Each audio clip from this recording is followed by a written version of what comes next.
উপযুক্ত ব্যক্তি বলতে কি হচ্ছে দলীয় কোনো নেতা কিংবা লাঠিয়াল হবে, নাকি হচ্ছে কোনো মন্ত্রী এমপির সন্তান হলেই হবে?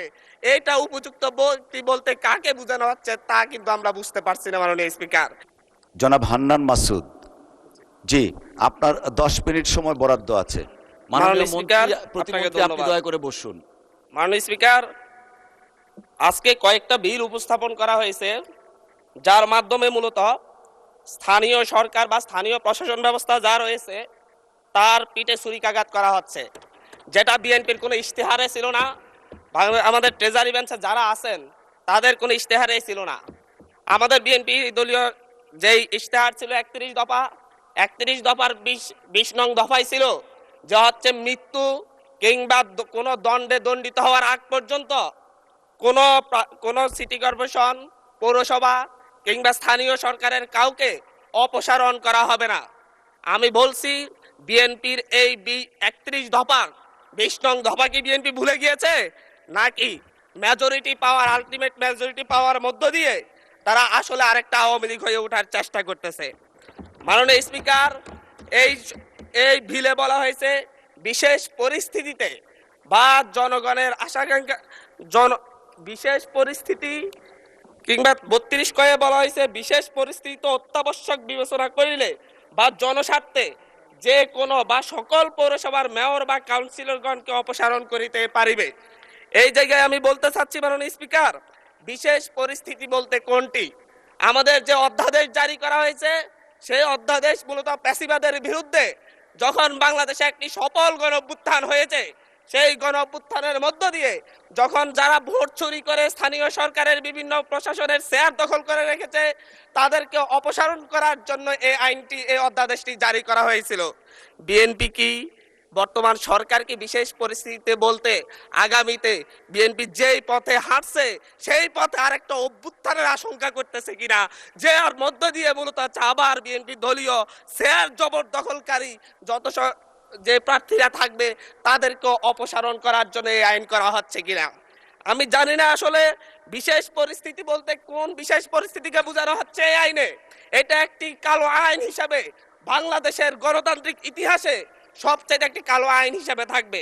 আমি জিজ্ঞাসা করতে চাচ্ছি মাননীয় মন্ত্রীকে, বিশেষ পরিস্থিতি বলতে কি তার দলীয় এজেন্ডা বাস্তবায়ন না করলে তাদেরকে অপসারণ করা হবে, নাকি হচ্ছে দখলদারিত্ব না মানলে অপসারণ করা হবে, নাকি অবৈধ সুবিধা না দিলে অপসারণ করা হবে? এটা কোন সময়ে কোন বিশেষ পরিস্থিতিতে অপসারণ করা হবে তার সুনির্দিষ্ট কোনো ব্যাখ্যা নেই। এর মধ্য দিয়ে মূলত স্থানীয় নির্বাচন এবং গণতন্ত্রের ফিটে ছুরিকাঘাত করা হচ্ছে। মাননীয় স্পিকার, এখানে বলা হচ্ছে উপযুক্ত ব্যক্তি যদি বিশেষ পরিস্থিতিতে সরকার এই ক্ষেত্রে নিয়োগও করতে পারবে। এ আইনের অন্যান্য বিধান কিংবা আপাতত বলবৎ অন্য কোনো আইন যাহা কিছুই থাকুক না কেন, সরকার বিশেষ পরিস্থিতিতে অত্যাবশ্যক বিবেচনা করিলে জনস্বার্থে কোনো পৌরসভা উহার কার্যাবলী সম্পাদনের উদ্দেশ্যে একজন উপযুক্ত ব্যক্তি বা প্রজাতন্ত্রের কর্মে নিযুক্ত উপযুক্ত কর্মকর্তাকে পরবর্তী আদেশ না দেওয়া পর্যন্ত প্রশাসক নিয়োগ করিতে পারিবে। উপযুক্ত ব্যক্তি বলতে কি হচ্ছে দলীয় কোনো নেতা কিংবা লাঠিয়াল হবে, নাকি হচ্ছে কোনো মন্ত্রী এমপির সন্তান হলেই হবে? এটা উপযুক্ত ব্যক্তি বলতে কাকে বোঝানো হচ্ছে তা কিন্তু আমরা বুঝতে পারছি না মাননীয় স্পিকার। মাননীয় স্পিকার, এর মধ্য দিয়ে নির্বাচিত প্রতিনিধিদেরকে সরিয়ে অনির্বাচিত শুধু মামা খালুর জোরেই বিভিন্ন প্রশাসনে, বিভিন্ন পৌরসভা মেয়র কিংবা কাউন্সিলর পদে কিংবা সিটি কর্পোরেশনের মেয়র কাউন্সিলর পদে দলীয় নেতাদেরকে বসানোর একটি ফাইতারা করা হচ্ছে। মাননীয় স্পিকার, আমরা কোনো কথা বলতে গেলেই আমরা দেখি যে হচ্ছে বিভিন্ন সময় যখন হচ্ছে আওয়ামী সংসদ ছিল, পেশিবাদের সংসদ ছিল, তখন স্বজন হারানোর বেদনা উঠে আসতো মাননীয় স্পিকার। এখনো দেখা যাচ্ছে আমরা যখনই গণতন্ত্রের কথা বলি, যখনই স্থানীয় সরকারকে আমরা শক্তিশালী করার কথা বলি, তখন বলা শুরু করে আমরাই তো গণতন্ত্রের প্রবক্তা, আমরাই তো নতুন করে বাংলাদেশকে গণতন্ত্র উপহার দিয়েছি, আমরাই তো বাংলাদেশে নতুন গণতন্ত্রের পুনর্জন্ম দিয়েছি, 17 বছর ধরে আমরা লড়াই করেছি। 17 বছর ধরে লড়াই করেছেন বলে বাংলাদেশের গণতন্ত্রকে আবার গলা টিপে হত্যা করার সুযোগ নেই। আবার মাগুরা নির্বাচনের মতো আজকে বগুড়ার নির্বাচন এবং শেরপুর নির্বাচনের কারচুপি দেখেছি আমরা মাননীয় স্পিকার। আমরা যখনই ফেসবুকে ঢুকি, আমরা যখনই দেখি যে বিভিন্ন সংবাদ মাধ্যমে ধানের শীষে ছাপ্পা সিল মারা হচ্ছে মাননীয় স্পিকার। আজকে 2024-এর এমন রক্তক্ষয়ী সংঘাতের পরে আজকে যখন একটা উপনির্বাচন এবং একটা স্থগিত হওয়া নির্বাচন হতে যাচ্ছে, তখন আমরা দেখছি বিরোধী দলীয় এজেন্টদেরকে ঘাট ধাক্কা দিয়ে বের করে দেওয়া হচ্ছে, কেন্দ্রের ভিতর ঢুকে এজেন্টদেরকে আহত করা হচ্ছে এবং ছোট ছোট বাচ্চাদেরকে লাইনে দাঁড় করায়, স্কুলের বাচ্চাদেরকে লাইনে দাঁড় করে ভোট দিতে দেওয়া হচ্ছে। এর চাইতে নির্লজ্জতা আর কি আছে মাননীয় স্পিকার? এর মধ্য দিয়ে মূলত আরেকবার বাংলাদেশকে সংকটে ফেলা হচ্ছে।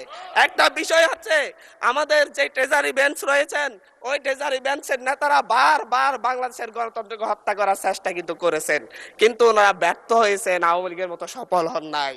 1994 সালের মাগুরার নির্বাচনের মধ্য দিয়ে ওনারা চেষ্টা করেছিলেন একতরফা নির্বাচন করে টিকে থাকতে। 1996 সালে একতরফা একটা নির্বাচন করেছিলেন, 12 দিনের মাথায় জনগণের চাপে সরকার থেকে পদত্যাগ করে তত্ত্বাবধায়ক সরকার ব্যবস্থা দিতে হয়েছিল। আবার 2006 সালে এসে বিচারপতির 2 বছর মেয়াদ বাড়িয়ে তারপর আবার ক্ষমতায় থাকার বন্দী করেছিলেন, কিন্তু বাংলাদেশের জনগণ সেই সুযোগ দেয় নাই। চুরি করা যায়, কিন্তু চুরি করে সেটা আর হজম করা যায় না, যেটা আওয়ামী লীগ করেছে মাননীয় স্পিকার। ঠিক একইভাবে 2024 সালে এসে এখন 2026 সালে এসে এখন আবার চুরির ধান্দায় নেমেছে। এবং চুরি করে, আমি আবারও বলছি, বিএনপি যতই চেষ্টা করুক আওয়ামী লীগ আর হইতে পারবে না মাননীয় স্পিকার। মাননীয় স্পিকার, আমরা ভোটাধিকার নিয়ে কথা বলবো, আমরা ঘুমের অধ্যাদেশ নিয়ে যখন কথা বলি যে হচ্ছে ঘুমের অধ্যাদেশ কেন বাতিল করা হচ্ছে, তখন ট্রেজারি বেঞ্চের মন্ত্রী দাঁড়ায় বলে, আমাদের স্বরাষ্ট্রমন্ত্রী অনেকদিন ঘুমছিলেন, আমরা কি ঘুমের বেদনা বুঝি না? আমাদের মাননীয় প্রধানমন্ত্রী এতদিন নির্যাতন ছিলেন, আমরা কি বুঝি না ঘুমের বেদনা? শেখ হাসিনার মতো স্বজন হারানোর বেদনা এত বেশি বুঝেন, কিন্তু এই ঘুমের অধ্যাদেশ, ঘুমের তদন্ত করতে হলেই আপনাদের সরকারি কর্মচারীর বিরুদ্ধে তদন্ত করতে হলে সরকারেরই অনুমতি লাগবে, সেই আইন করে যাচ্ছেন। আবার বলতেছেন যে হচ্ছে সরকারি কোনো গোপনীয়তার জন্য কাউকে গুম করা হলে সেটা গুম হিসাবে যেন বিবেচনা করা না হয়। এটা তো দ্বিচারিতা ছাড়া আর কিছু না মাননীয় স্পিকার। মাননীয় স্পিকার, মানবাধিকার কমিশন অধ্যাদেশ বাতিল করে দিয়ে আবার সেই শেখ হাসিনার 2009 সালের প্রয়োগ করা আইনে তারা ফিরে যাচ্ছে। শেখ হাসিনা খারাপ, আওয়ামী লীগ খারাপ, সবকিছুই খারাপ, কিন্তু আওয়ামী লীগ ক্ষমতায় থাকার জন্য আওয়ামী লীগের যত বিধান আছে, নিয়ম নীতি আছে, সবগুলাই আজকে কি ভালো হয়ে যাচ্ছে মাননীয় স্পিকার। কিন্তু অভ্যুত্থান পরবর্তী যে মানবাধিকার অধ্যাদেশ, যেটাকে সকলেই গ্রহণ করেছে, সেই অধ্যাদেশকে তারা বাতিল করে ফায়ে ছুঁড়ে ফেলে দিয়ে মূলত জাতির সাথে প্রতারণা করছে মাননীয় স্পিকার। মাননীয় স্পিকার, এই জায়গায় আজকে সুপ্রিম কোর্ট সচিবালয় অধ্যাদেশ বাতিল করে দিয়েছে। আমাদের মাননীয় প্রধানমন্ত্রী তারেক রহমান সাহেবের ওনার একটা ফেসবুক পোস্টেই উনি উল্লেখ করেছেন সুপ্রিম কোর্টের জন্য আলাদা সচিবালয় করা হবে এবং সুপ্রিম কোর্টকে বিচারালয়কে স্বাধীনতা দেওয়া হবে। আজকে আইসা বলতেছে সুপ্রিম কোর্ট সচিবালয়ের কোনো দরকারই নেই, কোনো প্রয়োজনীয়তা নাই। এখন যদি বলি যে হচ্ছে আমরা বিচার বিভাগের স্বাধীনতা চাই, 28 জন বিচারককে শোকজ করা হয়েছে তাদের অভ্যন্তরীণ মেসেঞ্জার গ্রুপে শুধু আলাপ আলোচনা করার কারণে। বলি যদি আমরা বিচার বিভাগের স্বাধীনতা চাই, তাহলে আমাদেরকে বলবে মেজর শহীদ প্রেসিডেন্ট জিয়াউর রহমানই তো বিচার বিভাগকে স্বাধীনতা দিয়ে গিয়েছেন। আমরা তো এই বিচার বিভাগের স্বাধীনতার জন্য এতদিনের লড়াই, আজকে আসা টুটি চেপে ধরা হচ্ছে বিচার বিভাগের। মাননীয় স্পিকার, আমি আবারও সেই স্থানীয় সরকার যে আইনটি, সিটি কর্পোরেশন যে আইনে ফিরে যাচ্ছে, আমি সেই কথাই বলতে চাচ্ছি।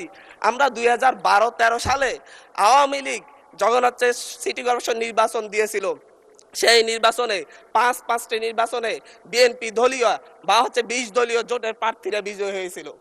বিএনপি আওয়ামী লীগ কারচুপি করতে পারে নাই, কিন্তু পরবর্তীতে সেই নির্বাচিত মেয়রদেরকে অপসারণ করে আওয়ামী লীগ তাদের দলীয় এবং হচ্ছে বিভিন্ন প্রশাসক বসিয়েছিল। মাননীয় স্পিকার, দীর্ঘদিন ধরে ট্রেজারি বেঞ্চের মেয়র আরিফ, তৎকালীন সিলেটের মেয়র ছিলেন আমাদের বর্তমান এমপি সিলেটের আরিফ ভাই, ছিলেন হচ্ছে প্রফেসর আব্দুল মান্নান সাহেব।